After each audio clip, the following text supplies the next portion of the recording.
예, 여러분 안녕하십니까. 승선라 TV입니다.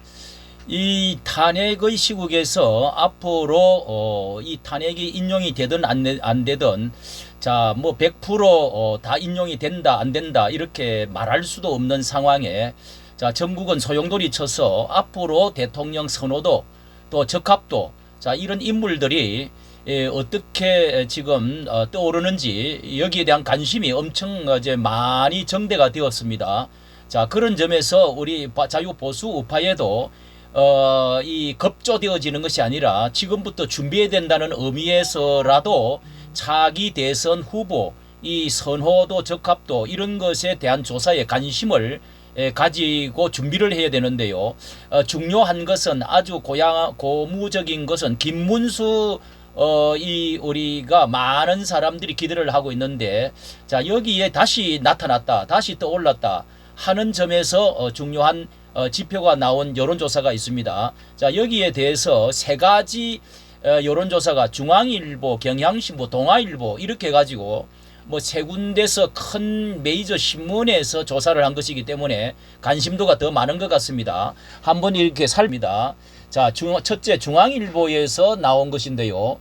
이재명이가 35, 홍준표가 8, 한동훈이가 6% 이렇게 해서 범진보 다 합치면 44%, 범보수는 34%, 33%, 44대 33, 신년 여론조사 이렇게 해서 신년에 자 이런 거 의미 있는 또 것을 발표를 했는데요. 중앙일보가 엠버레인 퍼블릭에 의해다가 29일 30일 최근입니다.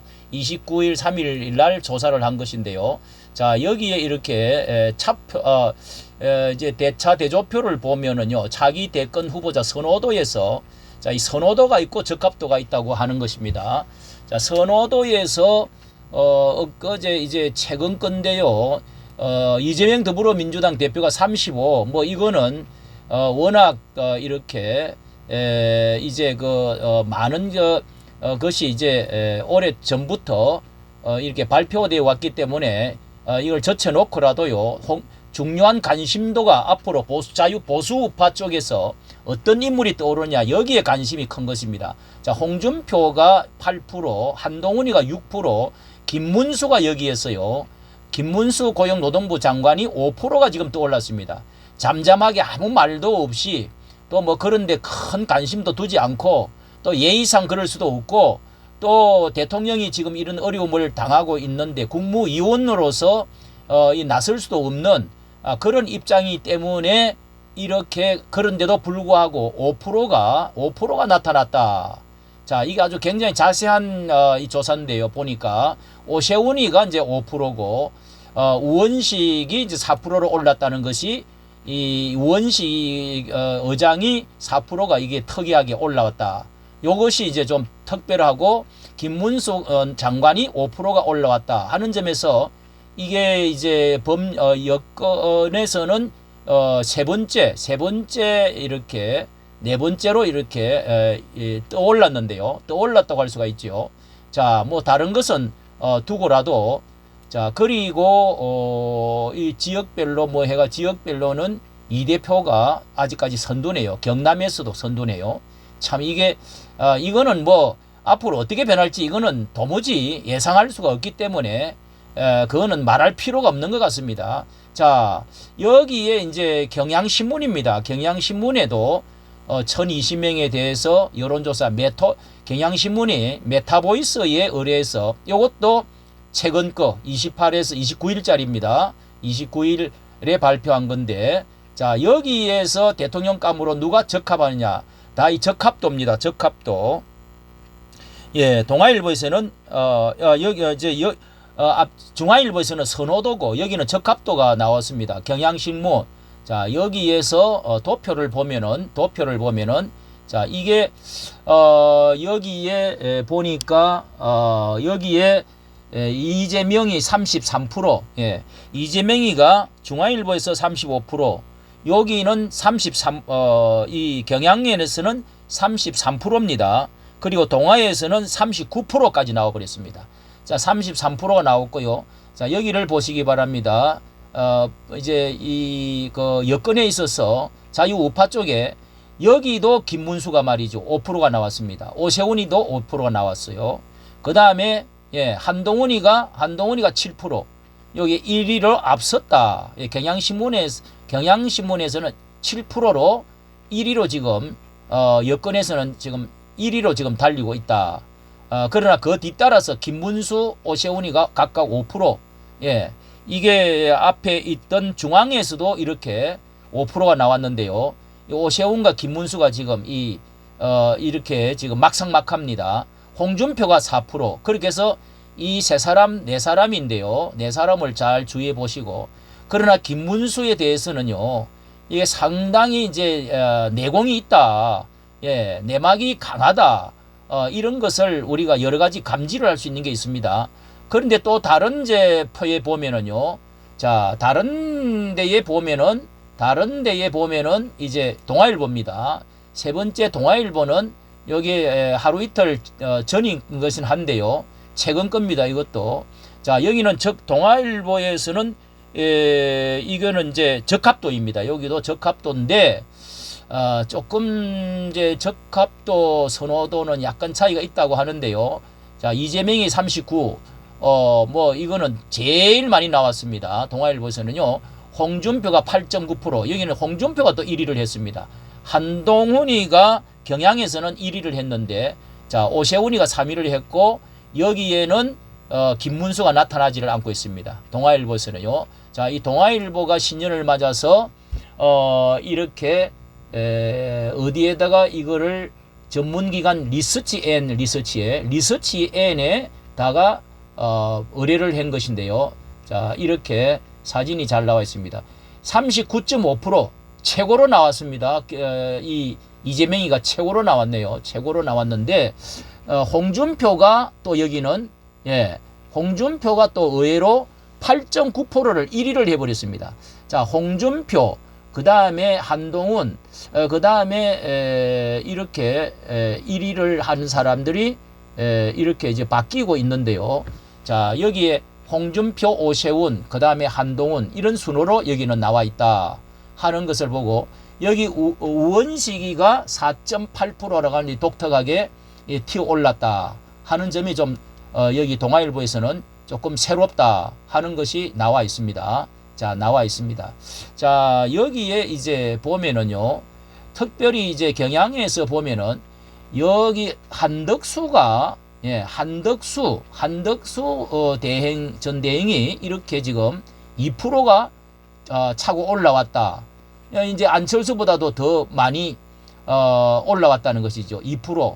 그러니까 2%와 여기에 이제 한동훈, 김문수 이 5%, 7%에는 도달을 못하지만은 자, 이런 것을 보면서 이렇게 정말 이제 3파전, 4파전이다 할 수가 있죠. 자, 한동훈, 그 다음에 김문수, 오세훈, 그 다음에 홍준표. 아마 이 가운데 나올 가능성이 제일 이제 많다고 봐야 되겠죠. 많다고 봤는데, 자, 그러면은 여기서 조금 우리가 생각을 더 해보면은, 자, 여기에, 김문수 여기는 동아일보에서는 안 나왔지만은, 김문수도 이 절대로 빼놓을 수가 없는, 막강한 내공이 있다 하는 것은 어느 시기만 되면 차고 올라올 수 있는 가능성이 가장 큰 사람이 김문수다. 자, 여기에, 말씀을 좀, 종합해서 드리면은요, 아무리 이재명은 뭐 39%가 지금 나왔다고 할지라도 리스크가 너무도 많고 또 그 사람이 대통령으로 이제 범보수와 진보가 좌파 우파가 싸운다고 할지라도 안 될 가능성도 아주 많습니다. 안 될 가능성도. 왜냐하면은 이 미국에서도 이재명에 대해서는 아주 지금 서방에서는 지금 안 좋게 보고 있고 세계 흐름에 안 맞고요. 그리고 보수 우파가 지금 너무도 분노를 해가지고 단합을 하고 있다는 것이 너무도 지금 선명하게 지금 보이고 있습니다. 그런 점에서 이재명만큼은 안 된다.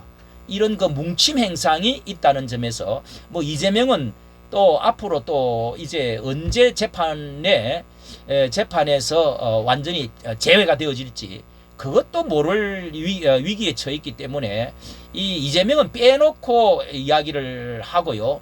그 다음에 우리 이렇게 보수 우파에서 과연 어떤 사람이냐, 홍준표에 대해서 한마디 하면은요, 한동훈을 저격해가지고 그 시원하게 해 주어가지고 거기에서 있는 표들을 이쪽에 중도 보수의 사람들이 많이 그쪽으로 이렇게 옮겨갔다. 그것을 가져왔다. 이렇게 해서 이렇게 제가 앞으로 홍준표가 치고 올라올 것이다. 한 대로 지금 되었습니다. 그런데 그의 그 가벼움, 기회주의적인 거, 뭐 이런 것들, 대통령, 윤 대통령한테도 뭐 처음에는 얼마나 또 저격을 하다가 또 이렇게 붙었다가 또 이렇게 한동훈이를 쳐가지고 올라오면 된다는 뭐 그런 그 이제 전략이 되기는 됐지만은 그의 과거 어떤 그런 것들이 있고요. 그 다음에 한동훈과의 이제 두 사람과의 이제 싸움에서 오늘날 이 난국을 이제 홍준표는 이제 발목을 끝까지 붙잡아 끌어내릴 것입니다. 뭐 이렇게 하면서. 그런데 한동훈은요, 오늘날 이 난국과 보수 우파의 이 고난 고통을 미루는 사람, 주범이 이 바로 한동훈이고, 그리고 카르텔로 이재명과 손을 잡아가지고 대통령 끌어내려서 자기가 올라가 보겠다. 이 엄청난 배신, 이 고통의 원인자가 이 사람이라는 것은 누가 봐도 이것은 확실하기 때문에 이재명과 한동훈은 한태로 묶어지고 절대로 이 도덕적 또 폐륜적인 게 있습니다. 도덕적 윤리성으로 절대로 이 사람은 이런 사람은 경험도 너무 이제 미천할 뿐만 아니라 이런 사람이 보수 우파에 삼인주의가 들어서는 안 된다. 하는 것에 대해서는 아주 고개를 절레절레 흔들 수밖에 없습니다. 이 한동훈은요, 홍준표가 책임 맡고 끌어내려 줘야 됩니다. 그래야 홍준표는 살아남습니다. 그리고 한덕수가 2%를 얻었는데요. 양진영이 아우르는 이 통합성, 합리성, 그리고 풍부한 경험. 이제 저쪽 민주당 측에서도 아주 충성스럽게 아주 이렇게 잘 국무총리를 잘 수행을 하다가 보수 우파에 이렇게 그 노무현 쪽에 있던 사람을 데리고 와서 했는데 확실한 전향한 모습을 보여주었다. 그런 점에서 강인함도 보여주었다. 이번에 그렇게 헌법재판관 임명하는 일에도 이 지금 최대형 이 사람보다는 정말 그 멋있는 모습을 보여주었다. 한동훈과 비교해 볼 때 정말 그 참 인격이라든지 모든 면에서 확실하게 자유보수 우파를 보여주었다. 뭐 이런 점에서 한덕수와 또 이번에 윤상현, 자 이런 분들 우리가 눈여겨 보아야 되고 정말 그 이렇게 들어 올려야 될 필요가 있다는 생각을 하는데 아직은 이제 시기가 좀 너무 이제 빈약하다. 김문수에 대해서는요, 여러 번 말씀을 드렸지만은 지금 국무위원으로서 이런 것에 나설 수가 없다는 점이 있는데 꼿꼿장수로, 꼿꼿 김문수로 이 모습을 보여준 것에 대해서는 그 내면을 어떻게 그가 자유보수 우파에 또 의리를 지켜왔고 또 이번에 이렇게 고개를 숙이지 아니한 그 모습을 보여주었고요. 그리고 무엇보다도 국무회의에 어제 최상모 대행에 대해서 왜 당신 혼자서 결정할 수가 있느냐? 앞장서서 그냥 국무회의 때 계속 강공을 했더니 눈물을 흘리고 그러면서 사의를 표하겠다고 뛰쳐나갔다는 겁니다. 자, 이런 것이 이제 어떤 지도자의 보수 우파의 지도자의 면모를 지금 보여주고 있다 할 수가 있고요. 김문수는 무한한 신뢰와 가능성, 그의 그 좌우를 넘나들면서 노동자의 어려움과 더불어서 자유 우파의 이제 이 박근혜 때에 끝까지 이 색깔을 바꾸지 아니하고 끊임없이 그렇게 해서 나와서 전사적으로 싸워주었던 사람이 누굽니까? 유일하게 어떻게 보면은 지도자 중에 김문수다 할 수가 있습니다. 그 외에 김문수는 뭐 건성동이라든지 또 이 유승민이라든지 이준석이라든지요. 자, 이런 46명입니까? 63명입니까? 그 사람들 돌아섰던 사람들은 문고리 3인방도 마찬가지입니다. 그런 흠 있는 사람들은 우리에게 어떤 고통을 몰아넣었던 그 배신을 했던 그런 사람들은 참 어쩔 수 없다고 하는 점이 있다 할지라도 절대로 그 대통령까지 올라가서는 안 된다고 생각합니다. 지도자가 돼서는 안 된다고 생각합니다. 어찌 내가 세웠던 우리의 어떻게 보면 부모님과 같고 총사령관 같은 사람을, 정치는 어떻게 보면은 이 군대와 같은 건데 등에다가 뭐를 꽂을 수가 있겠습니까? 그런 사람들은 어느 정도 국회의원은 돼도 이런 그 지도자가 되어서는 안 된다. 그 흠을 역사에 없앨 수가 없습니다. 그러나 김문수는 그렇지 않지요. 가능성이 기회가 되면 하루아침에 그는 이렇게 보수 우파를 전체를 아우를 수 있는 사람이다 하는 점에서 이 중요한, 이번에 이 중대한 그런 그 여론조사, 이렇게 메이저 신문에서 조사한 것이 의미가 있다, 이렇게 생각이 되어집니다. 이까지 정치 감사합니다.